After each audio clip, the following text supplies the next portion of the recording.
Selamat datang lagi di video pembelajaran tentang perkuliahan kalkulus multivariabel, khususnya baris dan deret. Nah, untuk video kali ini, karena di video sebelumnya sudah ada pengantar sedikit tentang deret ganti tanda, maka pada video kali ini kita akan langsung membahas deret ganti tandanya. Jadi, sebelumnya kita sudah belajar tentang deret positif, dan sekaligus secara tidak langsung juga belajar tentang deret negatif, tak negatif. Maka pada video kali ini kita akan melihat bagaimana bentuk deret yang baru, yang lainnya, yaitu deret ganti tanda. Nah, sesuai dengan namanya, ganti tanda. Artinya, di sini kalau sebelumnya kita selalu belajar dengan tanda yang sama, misalkan kita punya AN sama dengan 1/N ya, suku-sukunya 1/N, maka nanti deret AN itu nanti dia bisa didefinisikan dengan 1, misalnya tambah 1/2, tambah 1/3, tambah 1/4, dan seterusnya. Jadi dengan tanda yang sama. Tanda yang sama ya.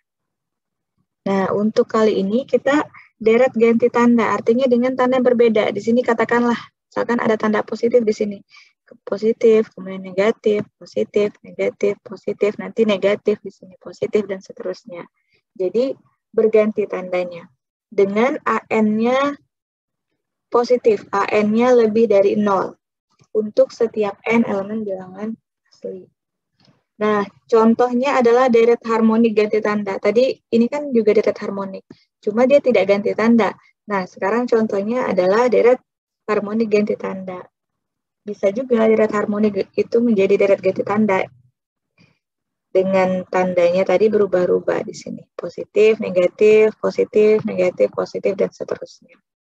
Nah, itu yang dinamakan dengan deret ganti tanda. Kemudian,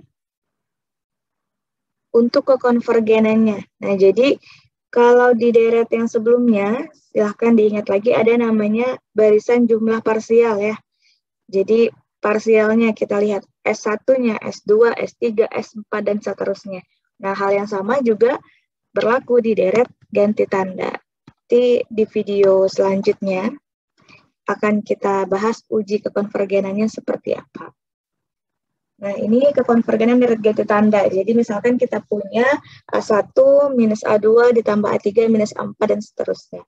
Maka jumlah parsialnya adalah S1 sama dengan A1 ya. S2 maka kita ambil yang A1 dikurang A2. S3-nya berarti A1 kurang A2 tambah A3. S4-nya nanti dan seterusnya. Nah, sehingga S1-nya ya sudah ya sama dengan A1. S2-nya itu A1 kurang A2. A1-nya sama dengan S1. Maka S1 minus A2. Kemudian S3. S3 itu A1 minus A2 tambah A3. Artinya S2 ditambah A3. S4 itu S3 dikurang A4. Selanjutnya kalau kita definisikan S5 di sini, maka dia akan sama dengan S4 ditambah A5. Jadi perhatikan, A-nya tetap ya, AN-nya tetap lebih positif tadi, lebih besar dari 0, tapi tandanya yang berganti. Di jumlah parsialnya juga berlaku yang sama ya, berganti tanda juga. Jadi kalau indeksnya genap, maka dia tandanya kurang, minus. Indeksnya ganjil, tandanya positif. Indeksnya genap lagi, negatif, ganjil, positif. Jadi jumlah parsialnya juga berganti tanda ya. Karena S1 sama dengan A1, S2 sama dengan S1 minus A2, S3 sama dengan S2 plus A3, dan seterusnya.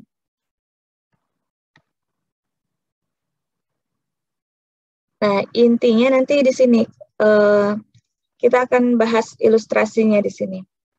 Di slide ini, tentang materi di slide ini. Misalkan AN turun. Jadi kita punya AN turun nih. Barisan turun ya. Ingat lagi barisan turun, monoton, dan segala macam. Maka kita baca dulu. Maka S1, S3, S5 turun dan terbatas di bawah sehingga dia konvergen, misalkan konvergen ke S bintang. Sementara S2, S4, S6 itu dan seterusnya yang genapnya naik dan terbatas di atas sehingga dia konvergen. Misalkan katakanlah konvergen ke S double bintang, S2 bintang gitu. Baik S bintang maupun S2 bintang itu berada di antara Sn dan Sn plus 1. Nah, kita ilustrasikan terlebih dahulu ya biar lebih tergambar. Oke, jadi misalkan kita punya garis bilangan. Bilangan di sini. Berarti kalau tadi kita punya S1-nya sama dengan A1. S2 sama dengan A1 minus A2. S3-nya sama dengan, atau ini S1 dikurang A2 ya. S3-nya adalah S2 ditambah A3 ya. S4 itu adalah S3 dikurang A4. Oke ya, dan seterusnya. Nah, sekarang S1, katakan kita punya S1 di sini. Maka posisi S2 ada di sebelah mana? Ini S1 ya, nggak ada titik. Posisi S2 pastilah ada di sebelah kiri ya. Kan S1 dikurang A2. Jadi S2 katakan di sini. Jarak antara S1 ke S2 adalah selisihnya sebesar, katakan saya buat jauh di sini ya, selisihnya sebesar A2. Nah, selanjutnya, jadi S2 berada di sebelah kiri S1. S3. S3 itu S2 plus A3. Posisinya di mana S3? Apakah di sebelah kiri S2 atau di sebelah kanan S2? Maka S3 itu S2 ditambah. Berarti dia akan berada di sebelah kanan. Ditambah di sebelah kanan S2 nih, S3 nih. S3 itu S2 ditambah A3. Nah, pertanyaannya lagi, apakah S3-nya ada di sebelah sini atau di sebelah sini? Apakah ada di sebelah kiri S1 atau sebelah kanan S1? Apakah mungkin, pertanyaannya, apakah mungkin si S3 melampaui S1? Atau S3 akan berada di sebelah kiri S1? Nah, perlu diingat lagi bahwa AN turun. Kalau AN turun berarti A1 itu lebih besar daripada A2 kan? A2 lebih besar daripada A3. A3 lebih besar daripada A4. Perhatikan hanya AN-nya saja ya. Tandanya diketepikan dulu. Jadi si A2 dengan A3 tentu lebih besar A2. Akibatnya jarak A2 pasti lebih panjang daripada jarak A3. Sehingga dapat kita simpulkan bahwa si S3 ini berada di sebelah kiri S1.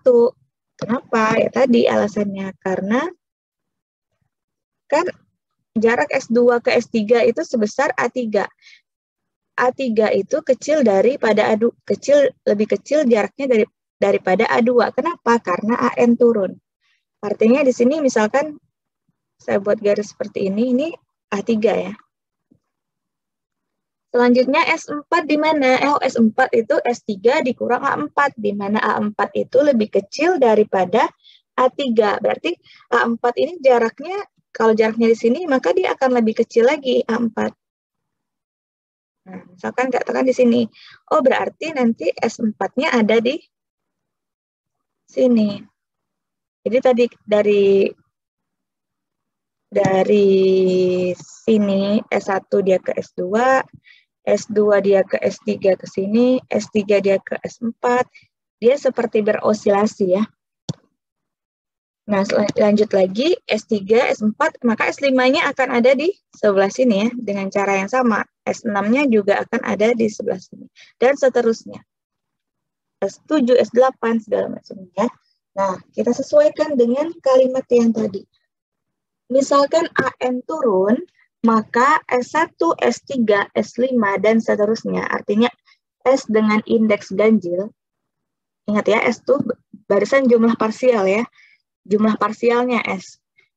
Jumlah parsial dengan indeks ganjil itu turun. Benar nggak turun?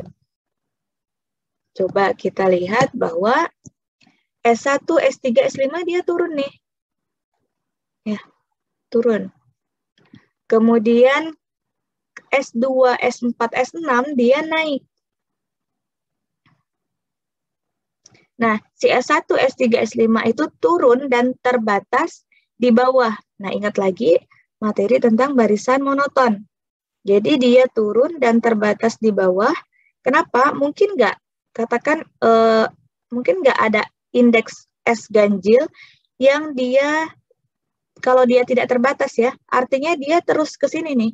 S5, S7, S9, mungkin nggak tiba-tiba ada S13 di sini misalkan. Jadi tidak mungkin ya ada S13 di sini.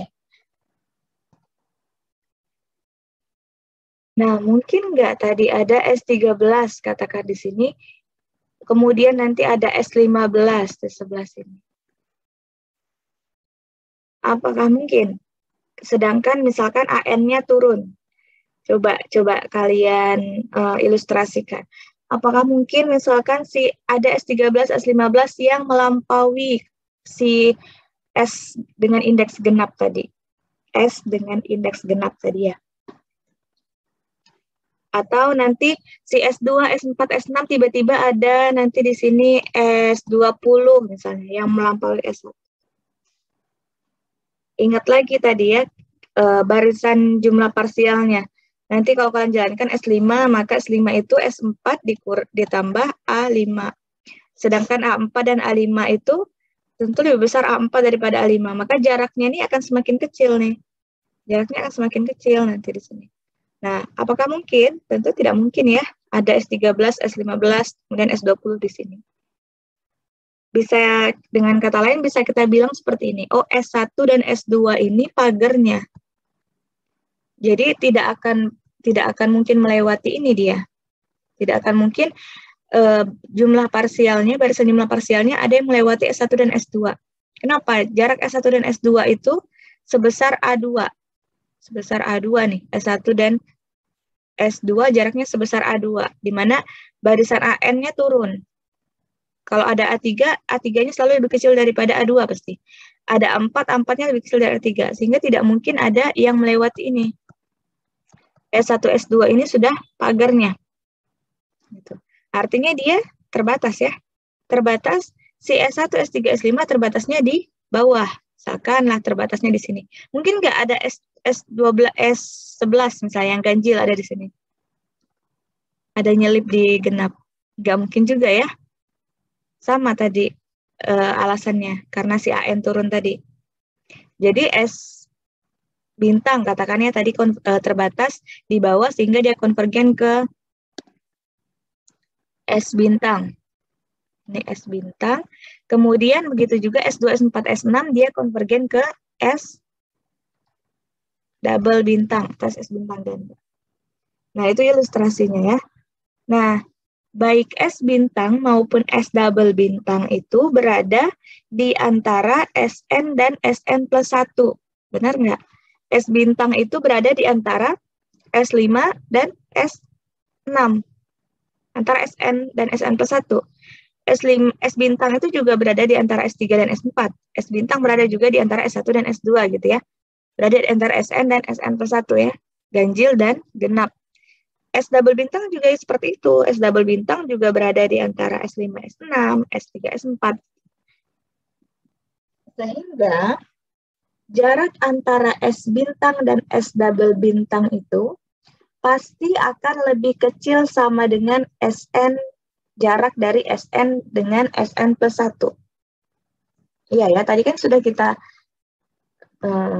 klaim di sini bahwa S bintang maupun S bintang maupun S double bintang itu berada di antara Sn dan Sn plus 1. Artinya jarak dari S bintang ke S double bintang, jarak dari sini itu pasti lebih kecil atau sama dengan Sn dikurang Sn plus 1. Lebih kecil kan pasti S bintang dan S double bintang jaraknya daripada ini. Kemudian daripada yang kedua ini, daripada yang ketiga ini. Di mana Sn dikurang Sn plus 1 sudah kita pelajari juga sebelumnya adalah sebesar An plus 1. Nah, jika limit An itu sama dengan 0, artinya kalau limit An sama dengan 0, nanti di sini sama dengan 0, maka jarak antara S bintang dengan S double bintang itu sama dengan 0 ya, jaraknya mendekati 0. Maka dapat dikatakan bahwa S bintang sama dengan S double bintang. Oh, ternyata S bintang sama S double bintang itu sama. Kalau limitnya tadi sama dengan 0. Sehingga deret tersebut akan konvergen ke bilangan yang sama. Artinya, si deret yang S1, S3, S5, kemudian deret S2, S4, S6, katakanlah misalnya saya tulis di jumlah parsialnya ya, S2N dan S2N plus 1, itu akan konvergen ke bilangan yang sama. Kenapa? Tadi karena S bintang sama dengan S double bintang. Ternyata dia S bintang dan S double bintang itu berhimpit. Bukan berhimpit ya, memang ya sama dia. Sama di sini. Yang kita sebut sebagai S gitu. Misalkan kita S. Oh, ternyata yang ganjil S1, S3, S5 yang ganjil ini konvergen ke S, S2, S4, S6 juga konvergen ke S. Nah, akibatnya dapat kita katakan juga bahwa jarak dari S ke Sn itu selalu lebih kecil dari sama dengan Sn plus 1 ke Sn. Jarak dari S ke Sn ke S1, jarak dari S ke S2, gitu ya. Jarak, perhatikan ya, jarak dari S dari sini ke S1, jarak dari sini ke sini, dan jarak dari misalkan S juga ke S2, itu pasti lebih kecil sama dengan jarak Sn plus 1 dikurang Sn. Pasti jarak S ke S1 lebih kecil daripada jarak S2 ke S1. Nah ya, kalau kita sederhanakan nih, misalkan di sini S, di sini S1, di sini S2. Tadi dibilang jarak dari S ke Sn, Sn kan ini kan S1, S2, kan N-nya 1, N-nya 2. Jarak dari S ke Sn, S1 misalkan, jarak dari S ke S1, jarak dari S ke S2, itu pasti lebih kecil sama dengan jarak Sn plus 1 ke Sn. Sn plus 1 yang mana? Untuk N-nya 1. N-nya 1 berarti 2 ya. Jarak dari N, kalau N-nya 1 kan berarti ini S2 ke S1. Misalkan lah ya. Kita coba jarak dari S ke S1 itu lebih kecil sama dengan jarak S2 ke S1. Benar nggak? S ke S1 tadi ini. S2 ke S1 jaraknya sebesar ini. Maka jarak dari S ke Sn, S ke S1 kecil sama lebih kecil daripada Sn plus 1 ke Sn jaraknya. Yang dimana Sn plus 1 kurang Sn sama dengan An plus 1. Nah, ini dalam bentuk yang lain ya, dapat kita ekspresikan seperti itu. Bahwa jarak dari S ke Sn itu akan lebih kecil sama dengan Sn plus 1 dikurang Sn, yang sama dengan An plus 1. Dengan kata lain, kita bisa katakan si Sn itu dapat dihampiri oleh S dengan galatnya sebesar An plus 1. Seperti itu. Oke, untuk ilustrasinya silahkan dipahami, diulang-ulang lagi. Penting ini untuk dipahami. Nanti ke depannya setelah video ini, video selanjutnya nanti kita akan bahas tentang uji kekonvergenannya. Untuk video kali ini sampai di sini dulu. Terima kasih, silahkan dipelajari dengan baik. Sampai ketemu di video selanjutnya.